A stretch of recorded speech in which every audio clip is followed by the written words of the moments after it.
subsidiária integral, grupos de sociedade, consórcios e joint venture. O nosso objetivo não é trabalhar os temas de maneira exaustiva, mas buscar elucidar os pontos mais importantes sobre cada um. A subsidiária integral está prevista nos artigos 251, 252 e 253 da Lei 6.404 de 1976. Em virtude desses dispositivos legais, extraímos o conceito desse tipo societário, isto é, a subsidiária integral é aquela que tem como única acionista a sociedade brasileira e que será organizada de acordo com as leis do país. A subsidiária integral não pode ser constituída por uma pessoa física ou um empresário individual, mas somente a sociedade anônima pode se revestir da forma de subsidiária integral. Tampouco pode ter a presença de outro acionista, pois isso descaracterizaria a mesma. A formação da subsidiária integral pode se dar de três modos: constituição por escritura pública lavrada em cartório de notas, hipótese em que se daria a constituição originária, ou pela aquisição da totalidade das ações, ou ainda a incorporação das ações, situações em que a formação da sociedade subsidiária se daria de forma derivada. Sendo constituída como tal, é necessário atender 4 pré-requisitos. A forma societária deve ser de sociedade anônima, não podendo ter nenhuma outra estrutura. O único acionista que constituir a sociedade deve ser uma sociedade obrigatoriamente, assim pessoas físicas não podem constituir-se como tais, nem outras pessoas jurídicas de direito privado, que não sociedade. A sociedade constituidora de uma subsidiária integral deve ser brasileira, constituída de acordo com as leis brasileiras e com sede de administração no país, ou seja, sociedade estrangeira não pode de forma alguma constituir diretamente a sociedade em questão. Uma sociedade pode ser constituída diretamente como uma subsidiária integral, preenchidos os requisitos mencionados nos artigos já citados, sendo possível também converter uma sociedade já existente em subsidiária integral, ou ainda uma companhia pode ser convertida em subsidiária integral, caso suas ações sejam incorporadas por outra sociedade anônima brasileira. Assim, para concluir o tópico em questão, entendemos que a sociedade subsidiária integral é um modelo específico de sociedade anônima, em que todas as ações são de titularidade de um único acionista, o qual, por sua vez, sempre será uma sociedade brasileira. Cabe ainda ressaltar que a subsidiária integral possui personalidade própria, que não se confunde com a personalidade de seu acionista, e, do mesmo modo, o seu patrimônio não se confunde com o de seu acionista.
Olá, agora vamos destacar alguns pontos importantes sobre os grupos de sociedade. Os grupos de sociedades são caracterizados pela reunião de sociedades por meio de um processo de concentração e sob uma direção comum, mas sem fusão de patrimônios e nem perda de personalidade jurídica de cada sociedade integrante. Os grupos de sociedades visam a concretização de empreendimentos comuns. Desse modo, de maneira geral, os grupos têm por escopo a realização de uma ou mais finalidades a fim de obterem vantagens de natureza econômica, com previsão legal no capítulo 11 da Lei 6.404 de 1976.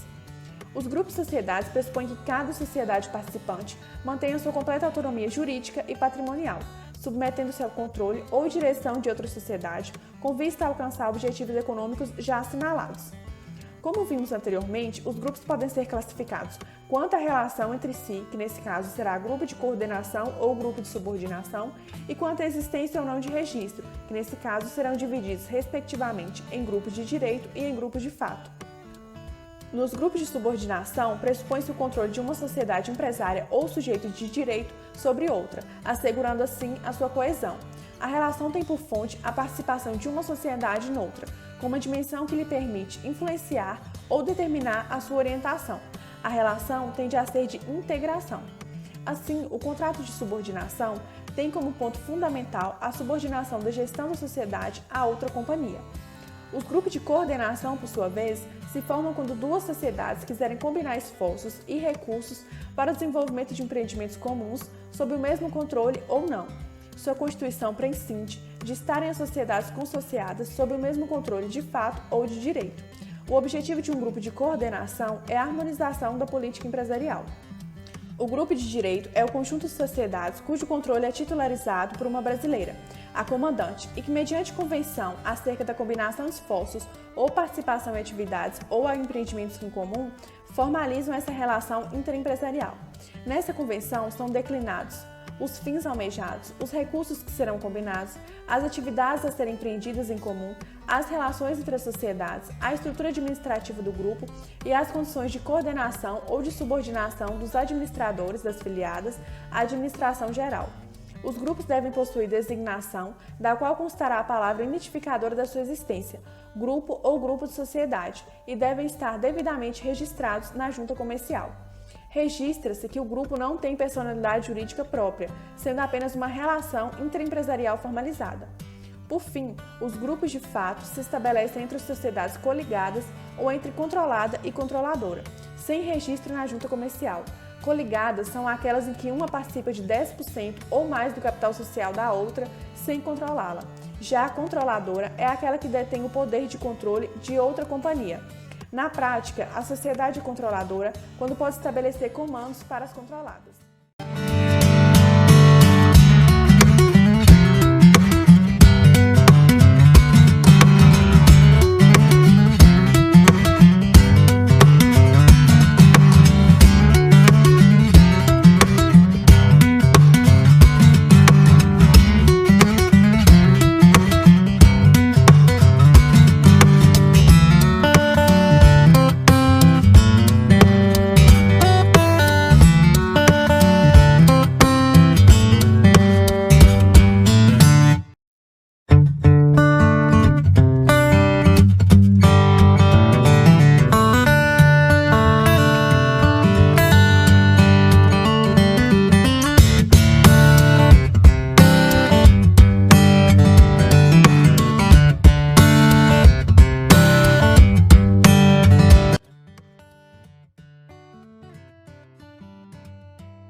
Olá, agora trataremos de Joint Venture.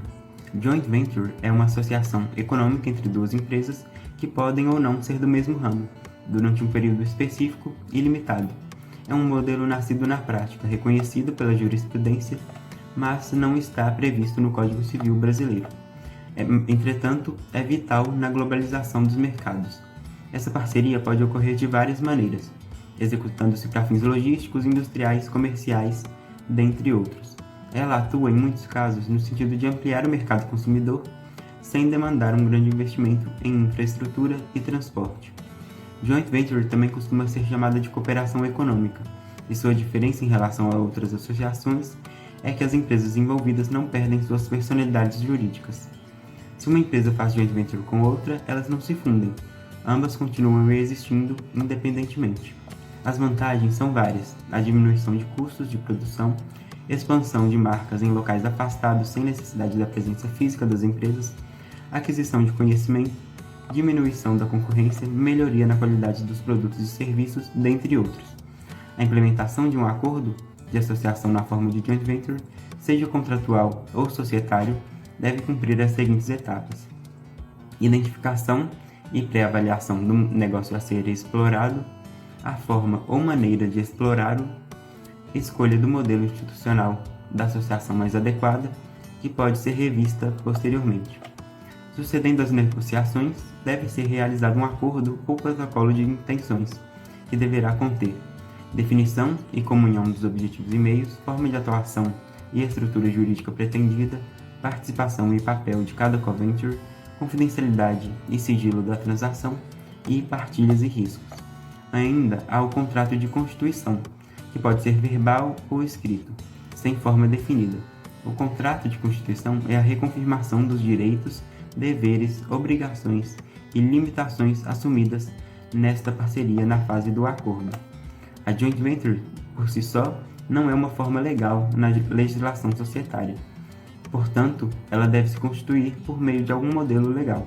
No Brasil, verifica-se a tendência de joint ventures societárias por sociedade anônima ou sociedade por cotas de responsabilidade limitada, em detrimento das contratuais, via consórcio de empresas ou sociedade em conta de participação.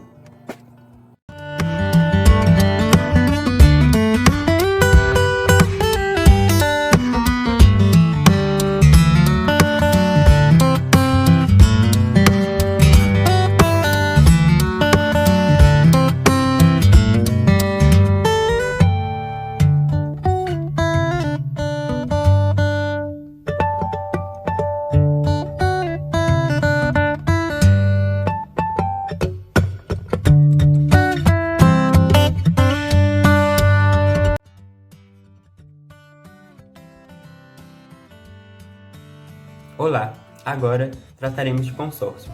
Os consórcios são mais uma modalidade de parceria empresarial que não constitui personalidade jurídica, figurando entre uma forma de contrato e de sociedade. É importante não confundir esse tipo de consórcio com aquele consórcio que é a forma de aquisição de um grupo de determinado bem. Segundo Pontes de Miranda, o que caracteriza o consórcio é a existência, entre as empresas, de situação subjetiva idêntica, de modo que se possa estabelecer total ou parcialmente, embora cada um singularmente, a sua atividade. Por vezes, é a solução que se apresenta para os problemas que surgem de natureza comum. Os consórcios têm previsão legal nos artigos 278 e 279 da Lei 6.404 de 76, que dispõe sobre as sociedades por ações, sociedades anônimas. Muito confundida com a joint venture, se diferencia desta última por ser diretamente e exclusivamente focada em processos de negociações estritamente comerciais. Os consórcios serão constituídos mediante contrato aprovado pelo órgão da sociedade competente para autorizar a alienação de bens do ativo não circulante, de acordo com o artigo 279 da referida lei. Assim, o contrato de constituição do consórcio é submetido para aprovação do órgão da sociedade que pode dispor de seus bens, como o Conselho de Administração, a Diretoria, a Assembleia Geral, dentre outros. De acordo com o artigo 279 da Lei 6.404, o consórcio será constituído mediante contrato aprovado pelo órgão da sociedade competente para autorizar a alienação de bens do ativo não circulante, da qual devem constar a designação do consórcio, se houver, o empreendimento que constitua o objeto do consórcio, a duração, endereço e foro, a definição das obrigações e responsabilidade de cada sociedade consorciada e das prestações específicas, as normas sobre recebimento de receita e partilha de resultados, as normas sobre administração do consórcio, contabilização, representação das sociedades consorciadas e taxa de administração, se houver, forma de deliberação sobre assuntos de interesse comum, com o número de votos que cabe a cada consorciado, e contribuição de cada consorciado para as despesas comuns, se houver. Por fim, o parágrafo único dispõe que o contrato de consórcio e suas alterações serão arquivados no Registro do Comércio do lugar de sua sede, devendo a certidão do arquivamento ser publicada.